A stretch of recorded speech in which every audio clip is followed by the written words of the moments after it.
Welcome guys. तो इस video में मैं आप लोगों का स्वागत करता हूं। इस वीडियो में आप लोग जानने वाले हैं पॉजिटिव वर्ब्स के बारे में, जो है get, ask, let, had, have और मेक, और इसके साथ ही साथ आप हेल्प के बारे में भी जानेंगे। तो इस वीडियो में आप लोग जानने वाले हैं एक्टिव और पैसिव में हम पॉजिटिव वर्ब का किस प्रकार से यूज करते हैं और साथ ही साथ इसका स्ट्रक्चर किस प्रकार से होता है। तो ये सभी आप इस वीडियो में जान जाएंगे। आप लोग देख रहे हैं डेली इंग्लिश फॉर ऑल। आइए इस वीडियो को शुरू करते हैं। देखिए, आप लोगों के सामने एक सेंटेंस है, अपने दोस्त से कहो कि वह जिद ना करे। पॉजिटिव वर्ब का मतलब होता है कि कोई काम खुद ना करके किसी और से करवाया जाए। तो देखिए, अपने दोस्त से कहो कि वह जिद ना करे, मतलब कि कोई खुद काम ना करके बोल रहा है कि अपने दोस्त से कहो कि वह जिद ना करे, उसका दोस्त जिद ना करे, ये कहने को कह रहा है। ठीक है। अब देखिए दूसरा सेंटेंस, हमें उसे वहां जाने के लिए कहना पड़ा। उसे वहां जाने के लिए कहना पड़ा, हम नहीं गए बल्कि हमने उसे बोला वहां जाने के लिए, ये सेंस है। तो ये दोनों सेंटेंस आस्क से बनेंगे। तो हम आस्क के बारे में सबसे पहले जान लेते हैं। देखिए, आस्क का यूज करेंगे, उसके बाद समवन। समवन में क्या आएगा? His father, his brother, his mother, her sister, इस प्रकार से। या फिर ऑब्जेक्टिव प्रोनाउन आ सकता है, जैसे कि हिम, देम, हर, अस, उसके बाद टू, उसके बाद वर्ब की फर्स्ट फॉर्म, उसके बाद ऑब्जेक्ट। जैसे अपने दोस्त से कहो कि वह जिद ना करे। Ask your friend not to insist. तो यहां पर टू, उसके बाद वर्ब की फर्स्ट फॉर्म है। When you want to someone to do something, जब आप चाहते हैं कि कोई कुछ करे, you ask someone to do something, आप उससे कहते हैं कि कुछ करो। ठीक है, मतलब कि आप चाहते हैं कि कोई कुछ करे आपके लिए, ऐसा सेंस होता है। जैसे कि we asked him, हमने उससे कहा to go there, वहां जाओ। ठीक है, हमने उससे कहा वहां जाओ कि वो वहां जाए, हम नहीं जा रहे, हमने उससे कहा वहां जाओ। We had to ask him to go there, हमें उसे वहां जाने के लिए कहना पड़ा। तो हमें उसे वहां जाने के लिए कहना पड़ा, तो had to का यूज किया, इसका मतलब कंपल्सन दिखा रहे हैं हम। अगर हम इस स्ट्रक्चर की बात करें, आस्क उसके बाद टू डू समथिंग, यहां पर कोई समवन नहीं आ रहा आस्क के बाद। ठीक है, जैसे कि यहां पर आस्क के बाद हिम, अस, हर, ये सब आते हैं, यहां पर कुछ नहीं है। इसके बाद आस्क के बाद सीधा टू इंफिनिटिव का यूज होगा। ठीक है, तो इसका मतलब हो जाता है कि हम कुछ करना चाहते हैं। ठीक है, ये बताने के लिए। जैसे I asked to go there, मैंने वहां जाने को कहा, मैंने वहां जाने को कहा, ये मेरी इच्छा थी, मैं ऐसा चाहता था। ठीक है, हम कुछ चाहते हैं डायरेक्ट बताने के लिए। I asked to go there, मैंने वहां जाने को कहा। I asked my friend you are intelligent, ये रॉन्ग सेंटेंस है। क्यों रॉन्ग है? मैंने आपको बताया आस्क उसके बाद समवन। ठीक है, वो तो सही है, लेकिन इसके बाद टू इंफिनिटिव का यूज होगा, टू प्लस वर्ब की फर्स्ट फॉर्म। यहां पर हम कुछ, मेरे दोस्त को कुछ करने के लिए नहीं कह रहे, तो इसलिए ये सेंटेंस गलत है। ये सेंटेंस अगर इस प्रकार से होता, I said to my friend you are intelligent, ये करेक्ट है, इसका भी सेम मीनिंग है। मैंने कहा अपने दोस्त से, मैंने अपने दोस्त से कहा यू आर इंटेलिजेंट, तुम बुद्धिमान हो। और ये I asked my friend you are intelligent, ये रॉन्ग सेंटेंस है। आस्क उसके बाद समवन, उसके बाद टू इंफिनिटिव का यूज करेंगे। जैसे कि मैं कह सकता हूं I asked my friend to learn English, तो ये अब करेक्ट हो गया। I asked my friend to learn English, मैंने अपने दोस्त को इंग्लिश सीखने के लिए कहा। अब देखिए, पर आप इस प्रकार से कह सकते हैं, जैसे नीचे देखें, आस्क प्लस समवन, उसके बाद समथिंग, मतलब अदर वर्ड्स, मतलब पूछना। तो हम इस स्ट्रक्चर का यूज करते हैं कुछ जानकारी लेने के लिए, मतलब कुछ पूछने के लिए। जैसे व्हाट आर यू डूइंग, तुम क्या कर रहे हो। तो ये सेंटेंस करेक्ट है। क्यों करेक्ट है? क्योंकि हमने आस्क का यूज अब पूछने के लिए कुछ किया। ठीक है, आई आस्क्ड हिम, मैंने पूछा उससे व्हाट आर यू डूइंग। यहां पर हम उसे कुछ करने के लिए तो नहीं कह रहे, मैं इस हिम को, मतलब उसे कुछ करने को नहीं कह रहा, बल्कि उससे पूछ रहा हूं व्हाट आर यू डूइंग, तुम क्या कर रहे हो। I asked him about his work, मतलब कि मैंने उससे पूछा अबाउट हिज वर्क, उसके काम के बारे में। उसे यहां ना थूकने के लिए कहे, मतलब कि उसे यहां ना थूकने के लिए कहे। Ask him not to spit here, उसे यहां बैठने के लिए कहो। आस्क हिम, मतलब उसे कहो टू सिट हेयर, यहां बैठे। कल मैंने उसे यहां नहीं आने के लिए कहा था, लेकिन वह आया। Yesterday I asked him not to come here, कल मैंने उसे यहाँ नहीं आने के लिए कहा था। However, फिर भी he came, वो आया। मैंने तुमसे कहा था कि तुम वहां जाओ। I asked you to go there। अब देखिए, मैंने तुमसे कहा था कि यहां मत थूको, या फिर हम कहे मैंने आपको यहां ना थूकने के लिए कहा, मैंने कहा ना यहां मत थूको।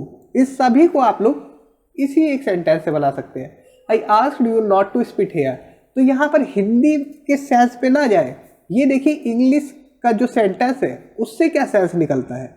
आप हिंदी में तो इसे बहुत प्रकार से बोल सकते हैं, लेकिन ये जो इंग्लिश है इसका मीनिंग तो एक ही रहेगा। I asked you not to spit here, asked के बाद हमने समवन का यूज किया, उसके बाद टू इन्फिनेटिव का यूज किया। मतलब हम कुछ चाहते हैं कि कोई कुछ करे, ये सेंस होता है। तो मैं चाहता हूं कि तुम यहां ना थूको। He said to me, उसने मुझसे कहा Ramu is going to the market, Ramu बाजार जा रहा है। तो ये डायरेक्ट स्पीच है, ये करेक्ट सेंटेंस है। अब देखिए इसी सेंटेंस को हम बोल सकते हैं, he told me that Ramu was going to the market.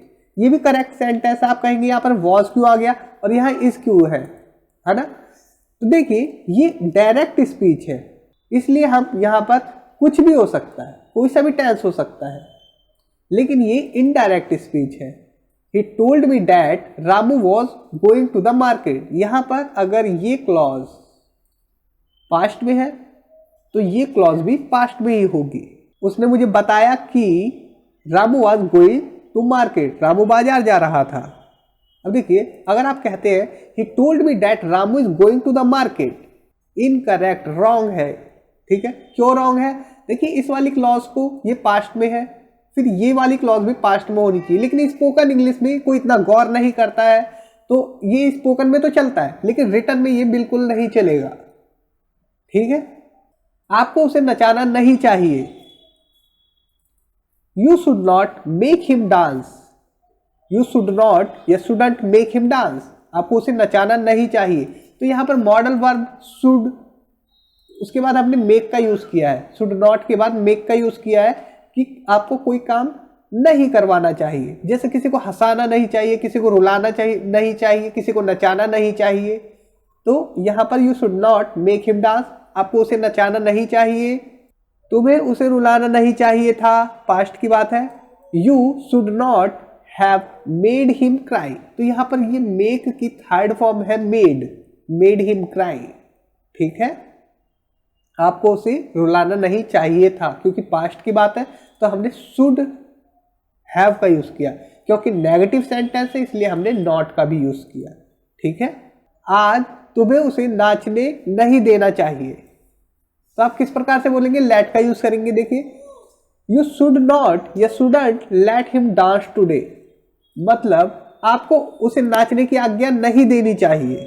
अब देखिए अगर आप कहते हैं you shouldn't make him dance today, मतलब कि फोर्स, मतलब कि उसे आपको आज नहीं नचाना चाहिए, मतलब कि उसे फोर्स मत करो नाचने के लिए। ठीक है, इसमें क्या है, कोई खुद नाचना चाहता है और आप उसे आज्ञा ना है, आपको आज्ञा नहीं देनी चाहिए उसे नाचने के लिए। और इसमें क्या है, कोई नहीं नाचना चाहता है लेकिन आप फोर्स कर रहे हैं, तो कोई आपसे कह रहा है you shouldn't make him dance today, मतलब कि आपको जिद नहीं करनी चाहिए, आपको फोर्स नहीं करना चाहिए उसे नचाने के लिए। मतलब कि you should not make him dance today, आपको उसे आज नहीं नचाना चाहिए। अब देखिए एक्टिव, एक्टिव में आप लोग यूज करते हैं सब्जेक्ट, उसके बाद मेक, हैव, लेट, हेल्प, उसके बाद डूअर होता है जो काम करेगा, उसके बाद वर्ब की फर्स्ट फॉर्म, उसके बाद ऑब्जेक्ट। जैसे मैं उससे ये काम करवाऊंगा, I will make him do this work. तो मेक से क्या पता चलता है? टू फोर्स, मतलब कि बलपूर्वक करवाऊंगा उससे ये काम। अब देखिए I will have him do this work, I will have him do this work, मतलब कि मैं उससे ये काम करवाऊंगा। जब हम हैव का यूज कर रहे हैं तो इसका मतलब है कि मैं उसे पैसे दे सकता हूं काम करवाने के लिए, कीमत चुका सकता हूं उसकी। ठीक है, या फिर वो मेरे से जूनियर हो सकता है, मेरा असिस्टेंट हो सकता है, मैं उससे ये काम करवा लूंगा। अब देखिए एक्टिव में जब हम गेट का यूज करते हैं, सब्जेक्ट, उसके बाद गेट, उसके बाद डूअर, उसके बाद टू, उसके बाद वर्ब की फर्स्ट फॉर्म, उसके बाद ऑब्जेक्ट। तो ये हो जाएगा I will get him to do this work to convince, मतलब कि बहला फुसला कर मैं उससे ये काम करवा लूंगा। अब अगर पैसिव की बात करें तो हम सब्जेक्ट, उसके बाद गेट या हैव का यूज करेंगे, उसके बाद कोई चीज होगी, थिंग होगी, उसके बाद वर्ब की थर्ड फॉर्म। जैसे मैं अपना मोबाइल ठीक करवाऊंगा, I will have my mobile repaired. मैं अपना मोबाइल ठीक करवाऊंगा। हैव का यूज कर रहे हैं तो मैं पे कर सकता हूं, ठीक है, दुकान पे जाके रिपेयर करवाऊंगा तो पे करूंगा। मैं ये कमरा साफ करवा लूंगा। अगर हम कहते हैं I will get this room clean, तो किसी को बहला फुसला कर मैं ये काम करवा लूंगा, मतलब मैं ये कमरा साफ करवा लूंगा। अब देखिए, उसने अपने बाल कटवा लिए, he had his hair cut, मतलब उसने पैसे दिए बाल कटवाने के लिए। He got his hair cut, उसने किसी को बहला फुसला कर अपने बाल कटवा लिए। ये सेंस आता है, ठीक है, लेकिन दोनों ही करेक्ट है। अब देखिए हेल्प, मैं कमरा साफ करने में आपकी मदद करूंगा, आई will help you clean the room, ठीक है, तो मैं आपकी मदद करूंगा, ठीक है, आप अकेले नहीं करेंगे, मैं आपकी मदद करूंगा, तो ये भी एक पॉजिटिव के रूप में यूज हो रहा है। देखिए I will help you to clean the room, इस प्रकार से भी आप लोग बोल सकते हैं। आप लोग चाहे तो यू क्लीन द रूम बोल सकते हैं, आप लोग चाहे तो यू टू क्लीन या क्लीन आप लोग हेल्प के साथ यूज कर सकते हैं, ठीक है, मतलब कि वर्ब की फर्स्ट फॉर्म आप लोग डायरेक्ट समवन के सामने रख सकते हैं, किसी व्यक्ति के बाद रख सकते हैं, या टू इन्फिनेटिव का यूज कर सकते हैं। अब देखिए he helped me to carry this bag, उसने ये बोझा उठाने में मेरी, उसने ये बैग उठाने में मेरी मदद की। अब इसी प्रकार से देखिए लेट का यूज, लेट मी नो, मुझे बताओ, लेट हिम गो देयर, उसे वहां जाने दो। लेट के साथ क्या आ रहा है, समवन आ रहा है, उसके बाद वर्ब की फर्स्ट फॉर्म, ठीक है। His father doesn't let him watch movie, उसके पापा उसे मूवी नहीं देखने देते हैं। I will not let you do this, मैं आपको ये नहीं करने दूंगा। He did not let me go there, उसने मुझे वहां नहीं जाने दिया। तो दोस्तों इस वीडियो में इतना ही, उम्मीद करता हूँ ये वीडियो आप लोगों के लिए काफी हेल्पफुल होगी, और इस वीडियो को यहीं पर मुझे समाप्त करना होगा। उम्मीद करता हूँ आप लोगों ने अच्छे से समझ लिया होगा सभी पॉजिटिव वर्ब को।